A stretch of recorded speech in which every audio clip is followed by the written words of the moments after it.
Listen, I just got done ABXing that WiiM amp against the Yamaha NS 2000A, and I did 2 rounds of 8 each, and so that's what 16.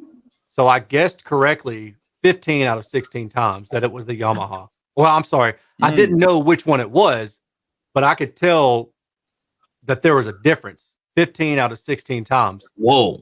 Yeah, but the only reason why was because the bass, like the mid bass, somewhere around like 200 to 300 hertz, sounded a little bit less full in the WiiM. So yeah, when I like, I even made a note and I went back and looked after when you're guessing, you don't know which one it is. So you're just saying like 1, 2. You're just making a distinction. Like this one's 1 or 2, or this one's X or Y or whatever. It's just some generic distinction. And then when you're done, you go back and you can have the ABX comparator tell you which one was the second one, which one was the third one, which one was fourth test, all that stuff.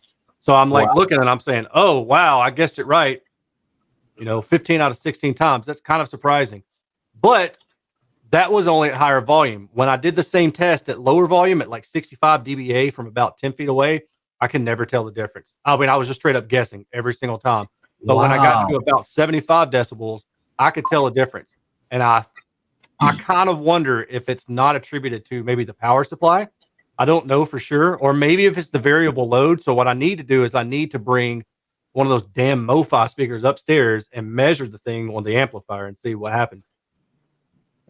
Curious. So at loud volumes, the frequency response is changing. And I would assume it's the WiiM that's not doing what it's supposed to do. The Yamaha is doing exactly what it's supposed to do? Yeah, probably. That's what I would assume too. Right? Like that's... Please tell me you're not using WiiPow.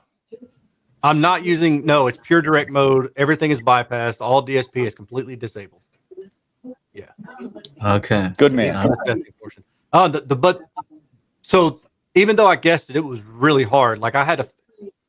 That's a lot. The 15 out of 16 is like... Well, I tried other tracks too, and sometimes I couldn't tell. But on the 2 that I settled on, I could tell 15 out of 16 times. Which tracks were those?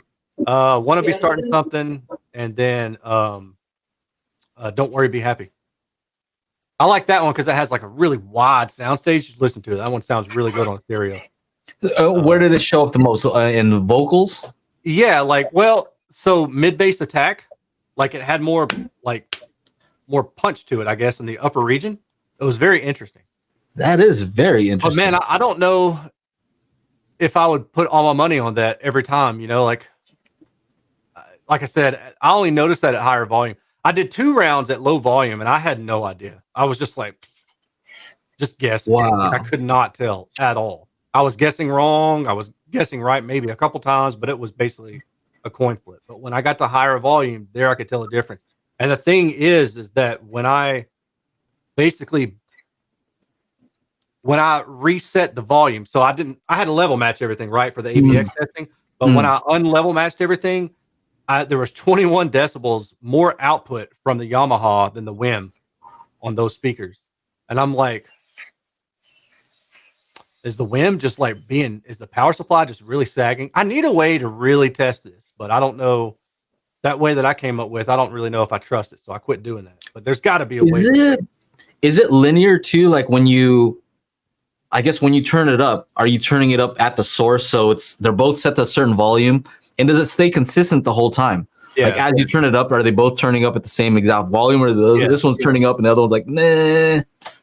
No, they're turning up the same. Yeah. So you turn up. I turn up. All right, just checking. I found that interesting. That's super interesting. Yeah.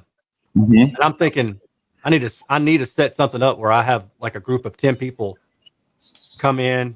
I can invite them over to my house, like people I know, and then say, all right, you're going to be part of this test. I'm going to test a pair of speakers. Same thing, man. Y'all do it blind. See what y'all get. See if y'all can. You know why I think it's so fascinating is because now you're starting to use the subjective part where you're like just using your ears, just your ears, but you're hearing differences. But now you can use the measurements to also explain why you might be hearing the differences. That's the connection, right? Right. The connection is not like, oh, you guys are totally wrong. It's all about the measurements. No, the measurements are there to describe what's happening. To help make sense. I love it. Very interesting. Yeah, I so that's why I'm gonna have to bring those towers upstairs and measure. I'm gonna use those and measure the frequency response on those. Why can't you bring the other stuff down? Because the software is on my PC. Oh, okay. I guess I could hook it up to my laptop, but then the laptop is my Clipple laptop, and that stays out in the garage, and then so it's just a hassle. It just sounds like you're always complaining your back is hurting, and then I do stupid shit like that. Oh, I know it, man. It doesn't sound like My a good back idea. is hurting. My Clipple's not working. I need a part for my Clipple. Now, if you can't catch the show, we do have an audio version at anchor.fm/daily HiFi. So make sure to go on over there if you like to listen to the show.